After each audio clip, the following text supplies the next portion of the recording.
Hey guys, Fang/VA here, coming at you with a new Sonic discussion video. Again, I don't know why that word was so hard for me to say, but it's whatever.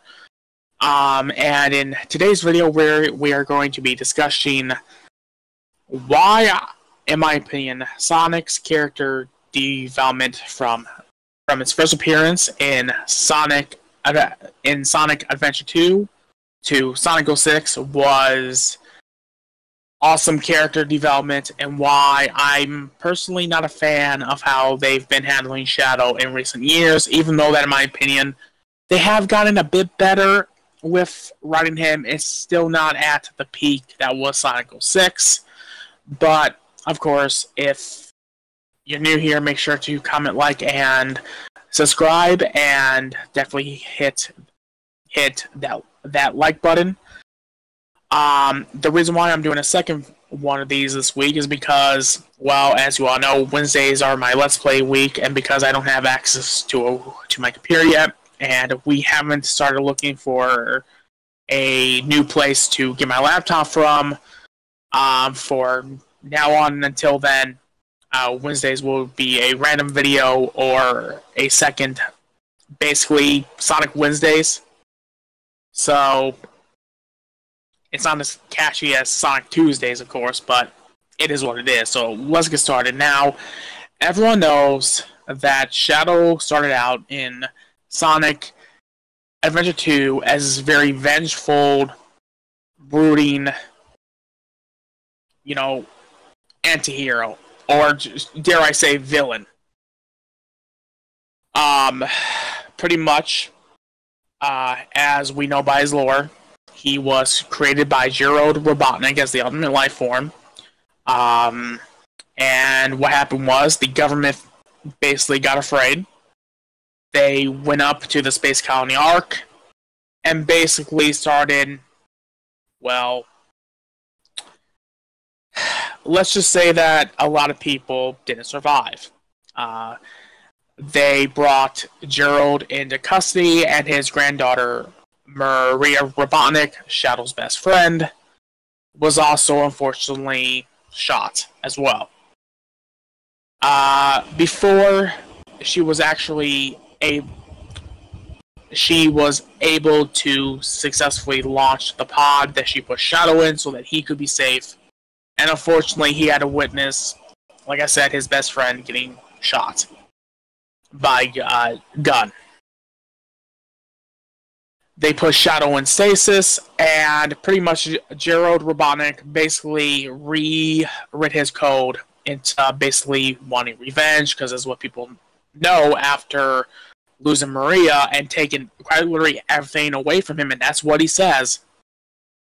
He becomes mad, he goes insane, and he basically reprograms Shadow to, instead of it being what Maria originally wanted, was to protect the planet and to see them happy.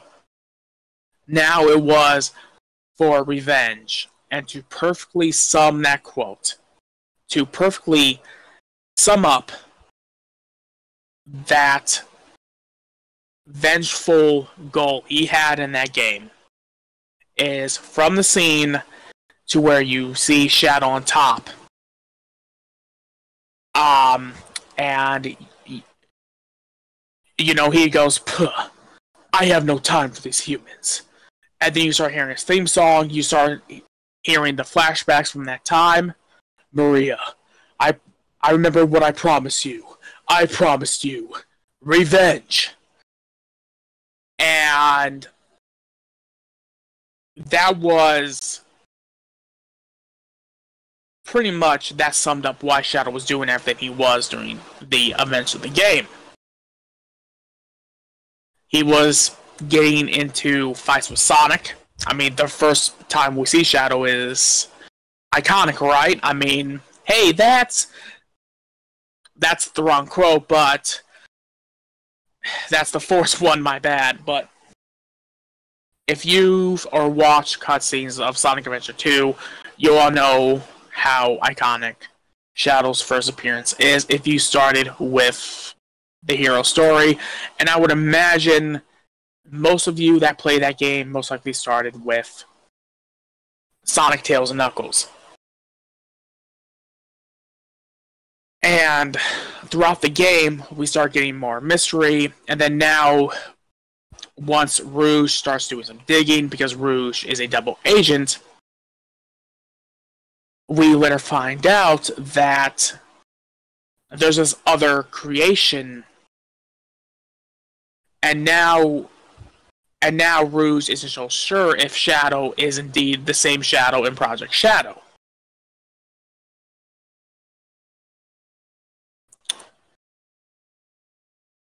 If I'm remembering things correctly, hopefully my editor Mizu will put like a speech bubble confirming if I'm correct and all that. But I believe she ends up questioning if he really is Shadow the Hedgehog, the ultimate life form, Project Shadow, because I believe she finds out about the Biolizard, if I'm correct. And of course, during the last story, Shadow has pretty much accepted the fact that, well, you know, he did his job, and basically there's no point in helping them until finally Amy, and of course, in Sonic X, it was Chris Thorndike that did this, but keeping with the game canon here, is that Amy was the one that triggered the real memory of when Maria told him that, you know, that to protect the people of Earth and so that they can be happy. We see Shadow shed a tear. He goes off. He fights the Biolizard. He helps Sonic fight the transformed state of the Biolizard when it attaches itself to the Space Colony Ark, so that it can drag it down to crash into Earth. They go super so that they can do that. And what happens is Shadow and Sonic does this massive chaos control, and it saves the planet. And of course, Shadow seemingly, quote unquote, dies with the one of my favorite quotes that he ever says, even though it's sad. Maria, this is what you wanted, right? This is the promise I made to you. You know, and which, fun fact, is that Shadow was actually supposed to stay dead. But because of how much the fans loved Shadow as a character, they decided to bring him back for the next game, which is Sonic Heroes. Now, Sonic Heroes, if I could compare Sonic Heroes to any movie, Sonic Heroes is, I would have to say, would be, it's hard to compare because it's like, I see both Sonic Heroes and Shadow the Hedgehog as pretty much starting and ending a story. What I like to call the if is Shadow a Android arc. But anyways, with Shadow and Sonic Heroes, if you started out playing the game as Team Dark, we see it to where Rouge sneaks into Eggman's base, and what happens is, she sets off Omega. Omega starts attacking her. Shadow wakes up, and both of them get into a scuffle.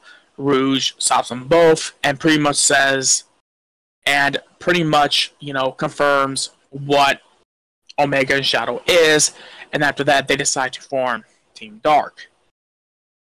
Now, what's interesting is that in Sonic Heroes, it's almost like the leader of Team Dark is actually Rouge, because she's the one that formed it, but in later source material, the leadership role went to Shadow.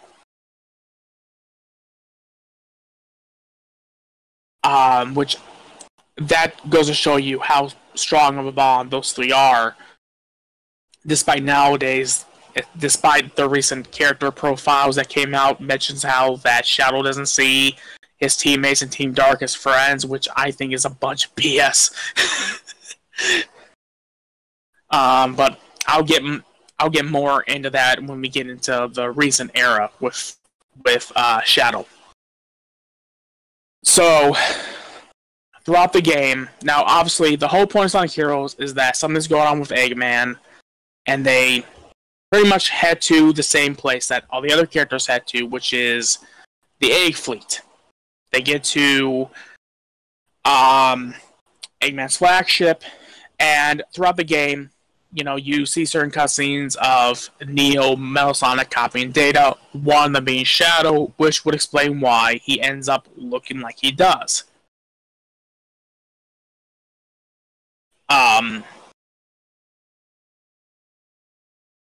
Which is why, like, I remember before that game come out, because of how uncanny Metal Sonic looked to Shadow, I remember too, like, me and my best friend at the time thought it was a Metal Shadow, until it was revealed to be Metal Sonic.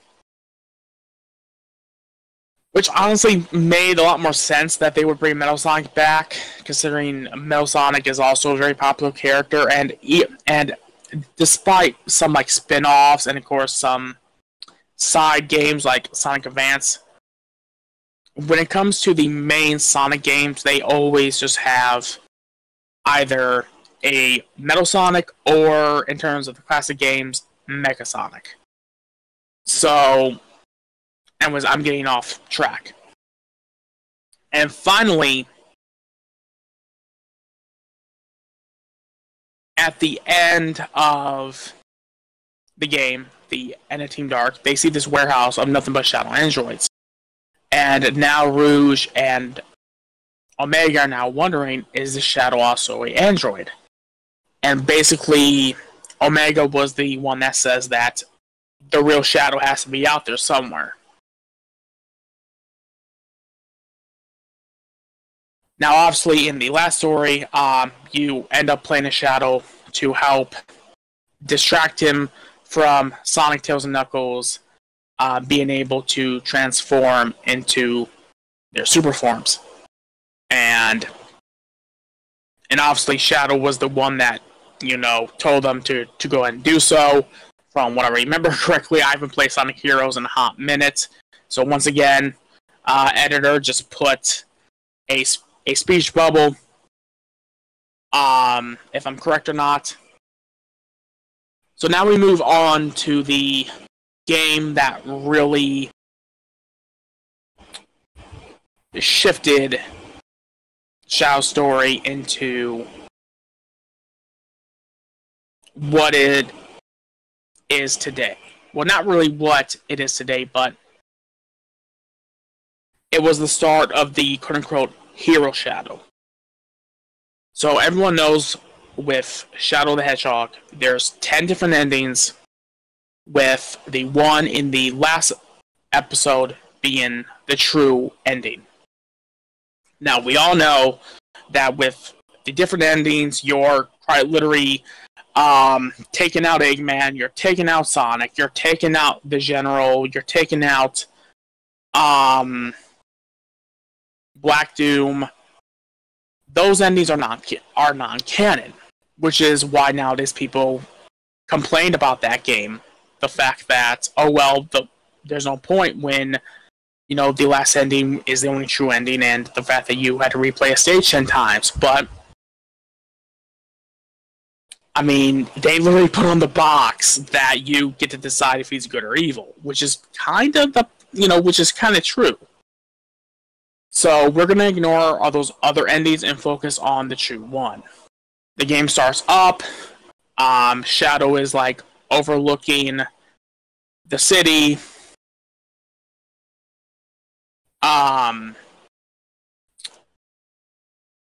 And then finally, once Black Doom arrives, Shadow turns around and goes, I have no time for these humans. Black Doom promises him that he can help him out to remember who he is. Shadow agrees, and he ends up going off to get the Chaos Emeralds for Black Doom.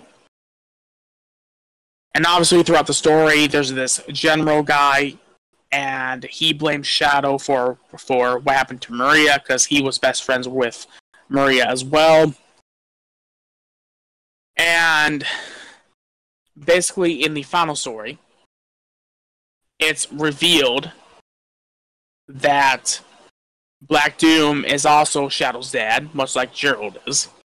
Black Doom provided the DNA, which would explain why Shadow is, he's able to use Chaos abilities without needing the Chaos Emeralds. Now, obviously, I believe it said that it's a lot more potent when he uses the Chaos Emerald. But that would also explain why he has to wear the limiters. He has so much power because of that Black Doom DNA. And whatever else Gerald used to create Shadow. I would imagine, and actually they outright say this, the fact that he would have power leaking. So he only takes off his limiters if it's a... Pretty much if it's like...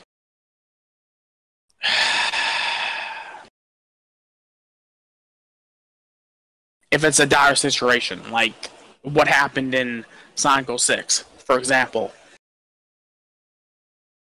Or what happened in the Sonic X version of the Sonic Adventure 2 part of the anime. And the Chaotix find this video, they put it on. Well, no, they don't find it. They end up smashing it in this console, which plays the video. I forgot what happened. I'm sorry, you guys. My memory is a bit fuzzy tonight. So, editor, yet again, you know what to do.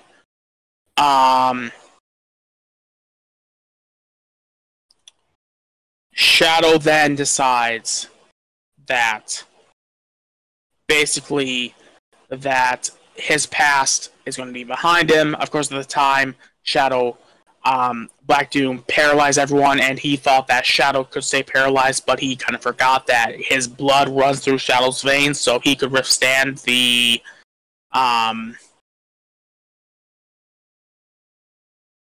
paralysis effects of his larva. And then what happens is he goes super, while Black Doom becomes Devil Doom. They fight, and actually during that fight scene, if you wait long enough, you will hear Eggman say that basically that Eggman found Shadow and nursed him back to health. And he basically lied about Shadow being an android. And then finally, too, you see it to where one of my favorite shots again, to where you see Shadow literally on top of the comet. He flies down. He literally lifts up the comet. Chaos controls it in front of the Space Colony Ark. He fires the cannon at it, which I would imagine what he probably did was he probably got out of his super transformation, and he probably put the 7 Chaos Emeralds in that one console to fire it. Because obviously that's how they did it in Sonic Adventure 2. I mean, that's what Shadow told Eggman to do. And then, of course, he throws the picture behind him of him and Maria, and he goes, and he says, "Sayonara, Shadow the Hedgehog." A bit of a callback to Sonic Adventure 2. And now we get to a very controversial Sonic game, but a lot of people praise Shadow's story in this.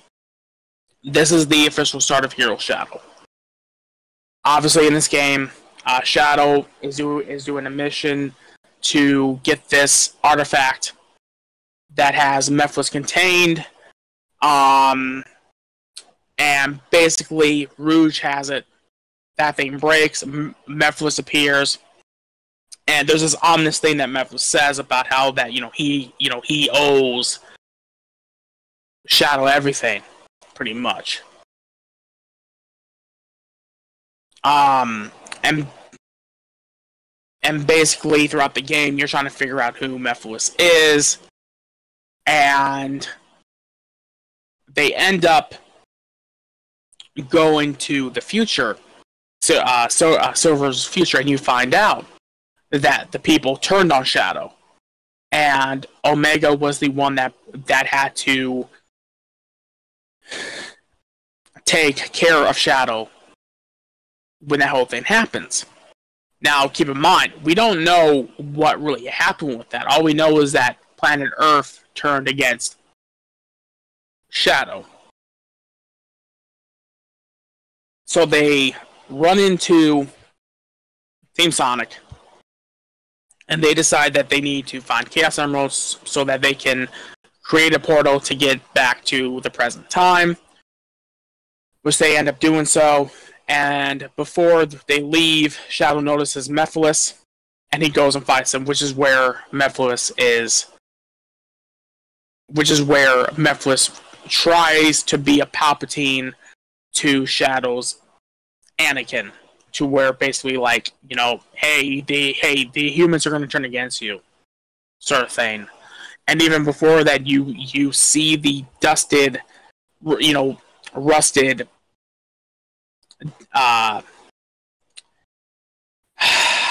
what's the word? Pretty much, you see future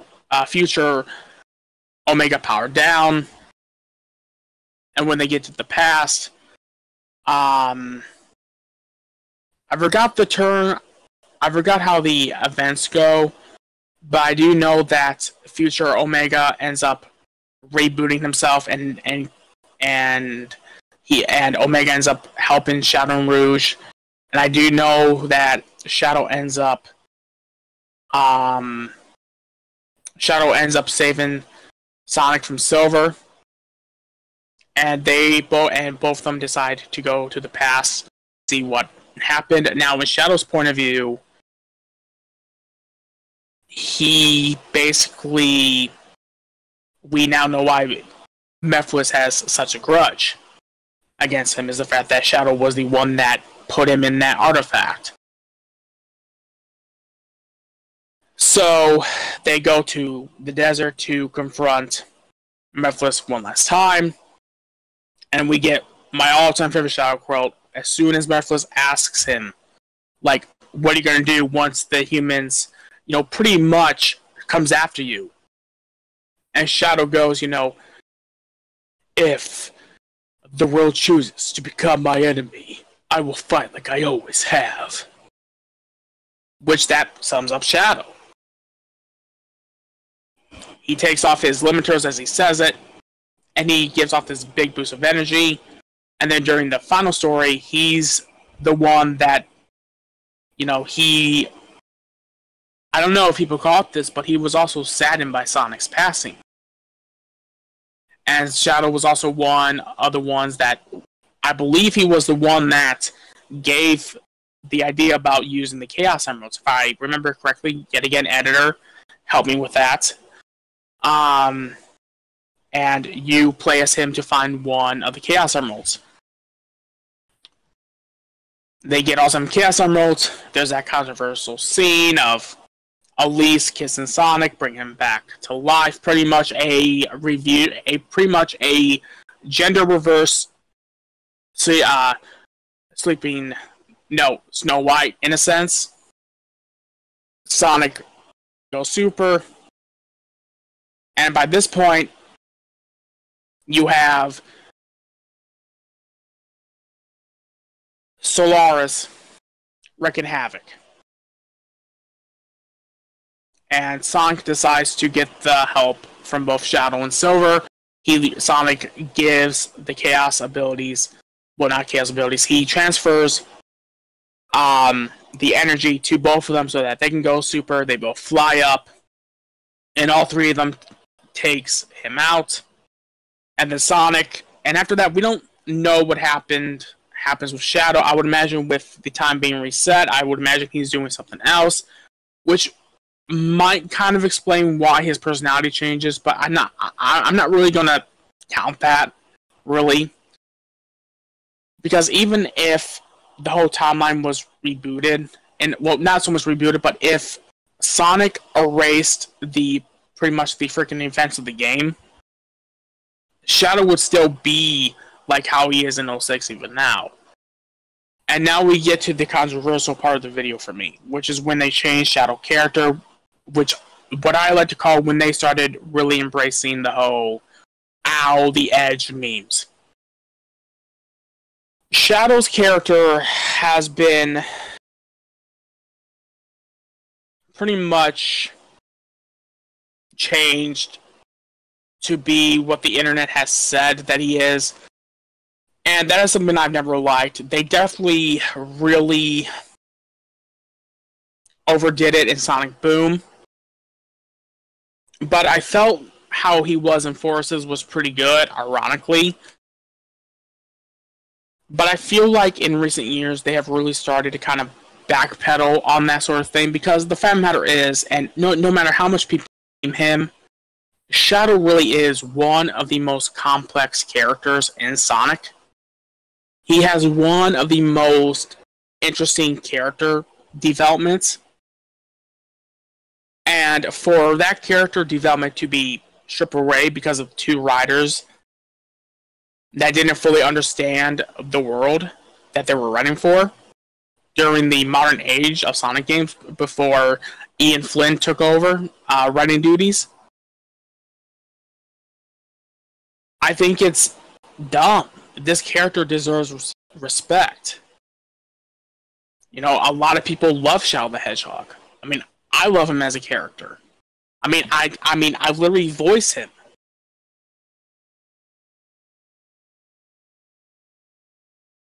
But I will say that how they're making him be in recent years, well, during the past couple years, I do think it's a step in the right direction. It's still not there yet to how he was in 06, but hopefully Sega will start really allowing Ian Flynn to ride Shadow the way that Ian Flynn sees Shadow as, which Ian Flynn has said that, you know, he prefers how Shadow is in Sonic Adventure 2 or Sonic 06. And I feel like, in my opinion, I feel like the Sonic 06 portrayal of Shadow, I think is, in my opinion, how he should be now, in my opinion. People can disagree with me. That's totally fine. But I feel like for me, Sonic 06 is when the Shadow in Sonic 06 portrayal of him is really when he's more at peace with himself. He's no longer chasing the goals of his past. He has moved on. And I think, honestly, for them just to wipe that all away, I think it's a slap to the face. Yes, Sonic 06 is a notorious bad game, but the fact of the matter is that game is still canon. And I think Shadow's personality should be what it is in that game. Yes, he is still a loner. Yes, he has no problem doing what he needs to get done, but he's not a douche about it. Unlike recent years, and that's my issue with his character, they basically turned Shadow a bootlegged Vegeta. And even though that Vegeta was one of Shadow's inspirations, Shadow has differences from Vegeta. So, I think that's it for this discussion video. I'm sorry for my talking. I don't know why I'm having issues. I don't know if it's because I'm tired and I'm recording this later or what, but anyways, you guys, I hope you all enjoy this. Let me know what you all think. Comment down below if you agree, disagree. If you're somewhere in the middle, and let's have a conversation about this. So, as always, you guys, have a good one.